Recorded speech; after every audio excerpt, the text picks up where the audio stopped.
আসসালামাইকুম, welcome back to my channel. কেমন আছেন? আশা করি ভালো আছেন। আজকে আমি চট্টগ্রামের ঐতিহ্যবাহী লট্টু মাছ রান্না করে আপনার সাথে শেয়ার করব। তো এই ছোটো ছোটো লট্টু মাছটা আসলে খেতে খুবই অসাধারণ। এটা হচ্ছে আমাদের চট্টগ্রামের খাট্টলের লট্টু মাছ বলে। তো লট্টু মাছটা আমি ধুয়ে ফ্রেশ করে কেটে নিয়েছি একদম। তো এটা আমাদের কাট্টলের লট্টু মাছ বলে, বা লট্টু মাছটা আসলে ছোটো হওয়াতে বেশি ভালো লাগে। আর ঝুলটা অসাধারণ। টমেটো, পেঁয়াজ, কাঁচামরিচ কেটে নিয়েছি, ধনিয়া পাতা কেটে নিয়েছি। তো রান্না করার জন্য ধনিয়া পাতা আর টমেটো, কাঁচামরিচ অবশ্যই লাগে, আর একটু পেঁয়াজ কুচি বেশি করে লাগে। তো চলে আসি চুলায় আমি তেল দিয়ে দিয়েছি। তেল গরম হয়ে গেছে, এখন দিয়েছি পেঁয়াজ কুচি। তো পেঁয়াজ কুচিগুলো হালকা একটু ব্রাউন কালার করে ভেজে নেব। তো লট্টু মাছ রান্না একটু পেঁয়াজ বেশি দিলে আসলে খেতে খুবই ভালো লাগে। তো সেই জন্য আমি একটু পেঁয়াজ বেশি দিলাম। তো পেঁয়াজগুলো একটু তেলের সাথে ভেজে নিচ্ছি, খুব একটু হালকা আছে। চুলাটা একটু হালকা আছে রেখেছি, এখন আমি পেঁয়াজ যাতে পুড়ে না যায় অবশ্যই সেদিকে লক্ষ্য রাখবেন। আর পেঁয়াজটা পুড়ে গেলে আসলে মাছ রান্নাটা খেতেও ভালো লাগবে না, তিতে তিতে লাগবে একদম।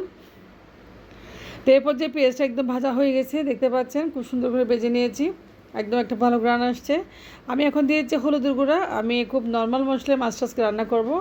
আর এখানে হলুদের গুঁড়ো দিয়েছি, মরিচের গুঁড়ো দিয়েছি, এখানে মরিচের গুঁড়ো দিয়েছি, মরিচের গুঁড়া, হলুদের গুঁড়া, আর দিয়ে দেবো এখন একটু করে মশলা, গরম মশলা। তো গরম মশলা দিয়ে দিয়েছি, আর এখন দিয়েছি একটু হালকা করে জিরার গুঁড়া। তো সব কিছু দিয়ে একটু পানি দিয়ে ভালোভাবে আমি একটু কষিয়ে নেব। তো পানি দিয়ে কষিয়ে নিয়েছি। তো কষানো হয়ে গেছে প্রায়, দেখতে পাচ্ছেন খুব সুন্দরভাবে কষিয়ে নিচ্ছে। আমি এখন নেড়ে চেড়ে, তো আমি এখন দিয়ে দিব অল্প করে এখানে লবণ। তো লবণটা দিয়েছি, দেখতে পাচ্ছেন লবণটা আসলে দিয়েছি একেবারে। আমি এখানে আর কোনো লবণ ব্যবহার করব না, আন্দাজ করে লবণ দিয়ে ভালোভাবে মশলাটা আরও একটু কষিয়ে নিব। তো মশলাটা কষানো হয়ে গেলে ভালোভাবে আসলে মাছ রান্নাটা খুবই অসাধারণ হবে। তো মশলা কষানোর জন্য ভালোভাবে মশলা কষাতে হয়, আমার মা চাচিরও এটা বলে মশলা ভালোভাবে কষালে রান্না মজা হয়।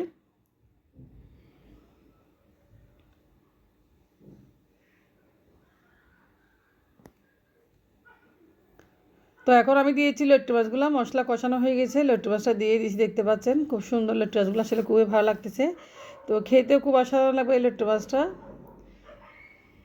তো ভালোভাবে নেড়েচেড়ে একটু কষিয়ে নিচ্ছি লট্টু মাছটা।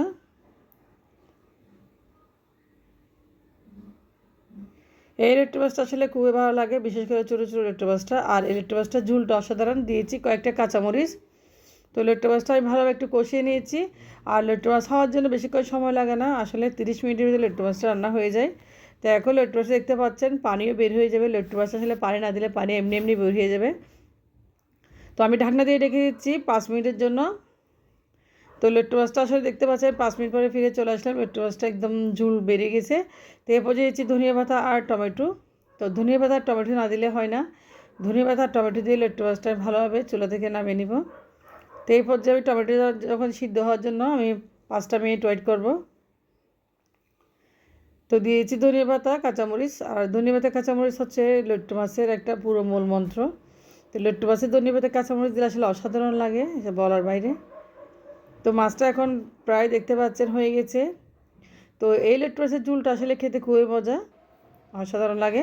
আমি 5 মিনিট ঢাকনা দিয়ে দেখে রেখেছি যেন একটু টমেটোটা একটু গলে যায়। তো 5 মিনিট পরে চলে আসলাম, দেখতে পাচ্ছেন মাছটা হয়ে গেছে, খুব সুন্দর একটা কালার চলে